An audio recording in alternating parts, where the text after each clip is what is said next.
قال يا بني لا تقصص رؤياك على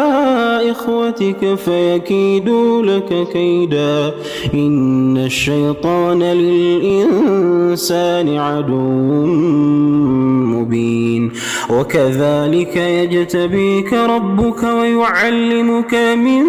تأويل الأحاديث ويتم نعمته عليك وعلى آل يعقوب كما أتمها على أبويك من قبل إبراهيم وإسحاق إن ربك عليم حكيم لقد كان في يوسف وإخوته آيات للسائلين በእናት ይታፈራል እንደለመሆኑ በእናት ባባት ስሟ ብቻ እኮ አቻ የለውም እናት ናት